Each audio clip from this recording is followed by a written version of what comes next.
की दिलचस्पी क्रिकेट के उस T20 कप में नहीं थी। सरकार की दिलचस्पी अपना कप सिरप माफियाओं को बचाने में उनकी दिलचस्पी थी। ये सरकार तो ठगहारी सरकार, हम लोग कहते हैं सरकार देश की जनता की जेब काटने का काम करती है। निश्चित रूप से प्रदूषण तो सरकार के मन में है और सरकार के कार्य में प्रदूषण है। प्रदूषण उत्तर प्रदेश में है और प्रदूषण ही उत्तर प्रदेश को बर्बाद कर रहा है, चाहे वो मानसिक प्रदूषण हो और चाहे वो कार्यवृत्ति का प्रदूषण हो। हमारे साथ समाजवादी पार्टी के उप मुख्य सचेतक विधायक डॉक्टर आर के वर्मा हैं। T20 मैच रद्द हो गया कल और इसको लेकर सियासत हो रही है। अखिलेश यादव ने भी सवाल उठाए हैं।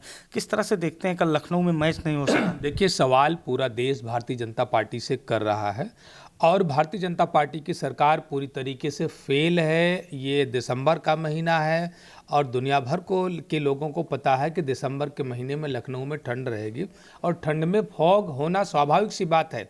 कोहरा कोई अप्रत्याशित चीज़ नहीं आ गई कि अप्रत्याशित चीज़ आ गई, कोहरा आ गया, कैसे उसकी समस्या का समाधान करें। आज के दौर में उत्तर प्रदेश का भी अगर आप देखेंगे तो मानसून विभाग इतना एडवांस हो चुका है कि वो कई दिन पूर्व आपको सूचना दे देता है कि कब कितनी ठंड रहनी है, कब ओले पड़ने हैं, कब बारिश होना है, कब तूफान होना है। ये सरकार को पता था, लेकिन सरकार की दिलचस्पी क्रिकेट के उस T20 कप में नहीं थी।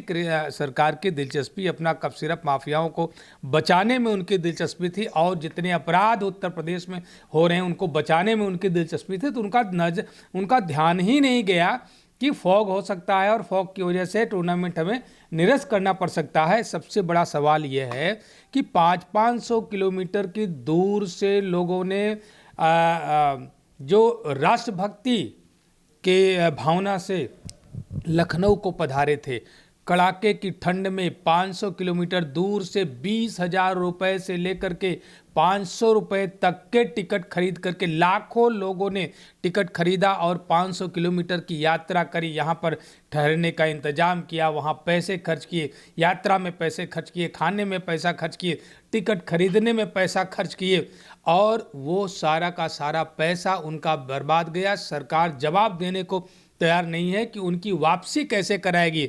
और जो सबसे बड़ी पैसा तो कहा जा रहा है कि नहीं वापस होगा।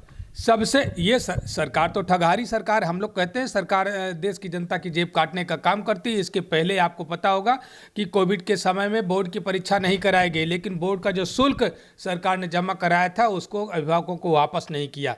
300 करोड़ रुपया उस समय उप मुख्यमंत्री जी ने जवाब भी दिया था कि हम वापस करेंगे, दिनेश शर्मा जी ने, लेकिन उन्होंने वापस नहीं किया।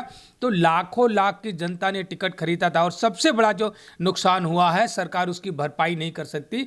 जो इमोशनल लॉस हुआ है, जो भावनात्मक क्षति हुई है, उसकी सरकार कैसे भरपाई करेगी। 3 दिन पहले लोगों ने विचार किया और उसके बाद वहाँ से यात्रा करके यहाँ तक आए और उनको परिणाम क्या मिला। तो सरकार निश्चित रूप से इकाना स्टेडियम को माननीय अखिलेश यादव जी ने बड़ी श्रद्धा के साथ बनाया था, बड़ी शिद्दत के साथ बनाया था, जो उत्तर प्रदेश की गरिमा को बढ़ाने का काम हुआ था, लेकिन सरकार की उपेक्षा का शिकार हुआ। उसका नाम बदलने का काम तो भारतीय जनता पार्टी के सरकार ने किया, लेकिन वहां पर संसाधन देने का काम नहीं किया। अच्छा, आप मानते हैं जो अखिलेश यादव ने कहा कि ये फॉग नहीं स्मॉग था और ये प्रदूषण के कारण मैच नहीं हो सका? निश्चित रूप से प्रदूषण तो सरकार के मन में है और सरकार के कार्य में प्रदूषण है। प्रदूषण उत्तर प्रदेश में है और प्रदूषण ही उत्तर प्रदेश को बर्बाद कर रहा है, चाहे वो मानसिक प्रदूषण हो और चाहे वो कार्यवृत्ति का प्रदूषण हो। तो ये हमारे साथ समाजवादी पार्टी के उप मुख्य सचेतक और विधायक डॉक्टर आर के वर्मा थे, जिन्होंने कल रद्द हुए T20 मैच को लेकर सवाल खड़ा किया और कहा कि सरकार को पहले से ही मालूम था कि मौसम कैसा होगा, लेकिन इसके बावजूद क्रिकेट जो प्रशंसक हैं उनकी भावना के साथ खिलवाड़ किया गया। सहयोगी शिवांशु के साथ अभिषेक शर्मा, लखनऊ।